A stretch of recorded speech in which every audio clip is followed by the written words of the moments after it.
وہ میرا دل کرتا ہے کہ میں یہ حدیث نہ لوگوں کی روحوں تک اتار دوں۔ حضور فرماتے ہیں میں نے جس کے سامنے دین پیش کیا اس نے دلیل مانگی، وہ بھی کوئی اپنا ہے جو اپنوں سے دلیلیں مانگے، وضاحتیں مانگے، یہ کیسے تھا تو وہ کیسے تھا تو یہ چیز کدھر سے آئی تو وہ کدھر گئی۔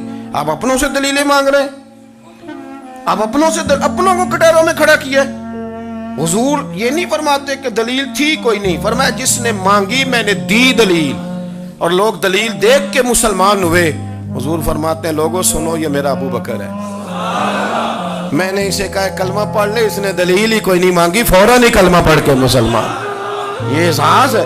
یہاں تو تھک گئے لوگ اپنوں کو دلیلیں دیتے، وہ جی ویسے کیسے تھا تو ایک بندہ یہ کہہ رہا تھا تو دوسرا، کہنے دے جو دنیا کہتی ہے، تو اپنی بات کر، تو بتا تو کیا کہتا ہے، اپنی رائے بیان کر، تیرا نظریہ کیا ہے، تیرا ذوق کیا، تو چھوڑ لوگ کیا کہتے ہیں، اپنی بات کر۔ اگر ابو بکر صدیق لوگوں کے کہنوں پہ چلتے تو مکہ تو سارا کچھ اور کہہ رہا تھا، اس وقت تو کچھ تھا ہی نہیں جو کہتا کہ نہیں تو ٹھیک چل رہا ہے، دنیا ساری کچھ اور کہہ رہی تھی، لیکن صدیق اکبر کہہ رہے تھے نہیں نہیں، سچ وہ ہے جو مدینے والے رسول فرماتے ہیں، سچ وہ ہے جو میرے آقا نے فرمایا ہے۔ زندگی میں انہوں نے بتایا لوگوں کو کہ دین کا مزہ لینا ہے تو پھر ذرا غلامی کر کے آتا ہے، پھر ذرا پورا پیار کر کے آتا ہے، پھر پوری محبت دے کے پھر غلامی کا مزہ۔ حضرت اسماء بنت ابی بکر صدیق فرماتی ہیں کہ نبی پاک صلی اللہ تعالی علیہ وسلم نے حرم شریف میں داخل ہوئے، ایام مکہ میں، مکے کے دن تھے، حضور حرم مکہ میں داخل ہوئے، کافروں نے، ابو جہل نے پہلے سے سازش کی ہوئی تھی۔ جیسے ہی حضور اندر داخل ہوئے تو شور کرنے لگا، کہنے لگا یہ تمہارے بتوں کو برا کہتے ہیں اور تمہیں شرم نہیں آتی، یہ تمہارے معبودوں کو گالی دیتے ہیں، معاذ اللہ یہ برا کہتے ہیں، میں خیال نہیں آتا۔ لوگوں کو اشتعال دینے لگا، لوگ مختلف جگہوں سے اکٹھے ہو کے حضور کے گرد جمع ہو گئے۔ آپ نے کہا ہے کہ بت جھوٹے، حضور فرمانے لگے کہا ہے۔ آپ نے کہا ہے کہ یہ کچھ نہیں کر سکتے، فرمایا کہا ہے۔ آپ نے کہا ہے یہ کوئی نفع نقصان نہیں دیتے، حضور فرمانے لگے کہا ہے۔ رسول کائنات صلی اللہ علیہ وسلم سے جو سوال پوچھا حضور نے بیان کیا، چاروں جانب سے وہ نبی کریم پر ٹوٹ پڑے، معاذ اللہ، مارنے لگے۔ حضرت صدیق اکبر گھر میں بیٹھے کھانا کھا رہے تھے، کسی نے کہا ابو بکر وہ تو حرم میں حضور کو مار رہے ہیں، نہ سر پہ ٹوپی نہ پیروں میں جوتا۔ ابو بکر دوڑے، سر پٹ دوڑے، بھاگے۔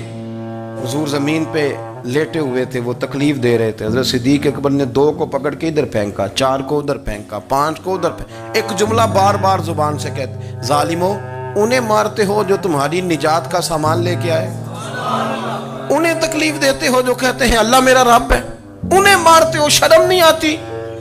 اب انہوں نے حضور کو چھوڑ کے تو جناب صدیق اکبر کو مارنا شروع کیا۔ حضرت صدیق اکبر، عقبہ بن ابی معیط، عتبہ اتیبہ، ان کے ہاتھوں میں جوتے تھے۔ آج کل جوتے وہ نہیں ہوتے جو اس زمانے میں تھے، جوتا ہوتا تھا لکڑی کا، کھڑاؤں کہتے تھے، وہ جوتے پکڑ لیے اور جناب صدیق اکبر کے سر پہ مارنے شروع کیے۔ سر پہ جوتے لگ رہے ہیں، لگتے جا رہے ہیں، خون بہتا جا رہا ہے۔ حضرت صدیق اکبر نے بازو کھولے ہوئے بے ہوش ہو کے گرے۔ حضرت اسماء کہتی ہیں میرے والد کو لوگ گھر لائے تو سر بھی سارا لہو سے بھرا ہوا تھا، چہرہ بھی سارا لہو سے بھرا ہوا تھا۔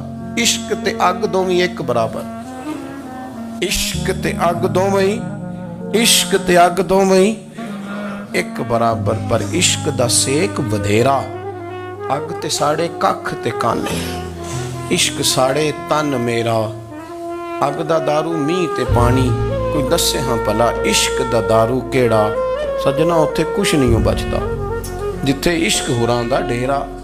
حضرت صدیق اکبر کو گھر لائے تو لہو لہان ہے سارا وجود، خون بہ رہا۔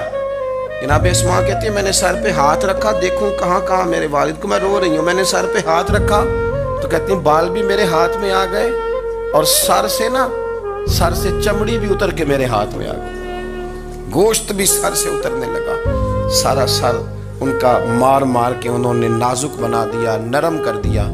آپ فرماتی ہیں وہ بے ہوش تھے، ہم ان کے منہ میں دودھ ڈالتے تھے، لیکن وہ جب بھی آنکھ کھولتے تھے تو زبان پر ایک ہی لفظ تھا، ظالمو انہیں مارتے ہو جو تمہیں کہتے ہیں میں اللہ کا رسول بن کے آیا، انہیں مارتے ہو۔ اس ترتیب سے رسول اللہ کی غلامی کی، اس رنگ میں نبی پاک سے پیار کیا، نبی پاک کے حصے کے زخم اپنے سینے اور دل پر برداشت کیے، اس لیے تو میرے کریم نے فرمایا تھا لوگوں سن لو میرے ساتھ جس نے بھی نیکی کی میں نے بدلہ دے دیا ہے.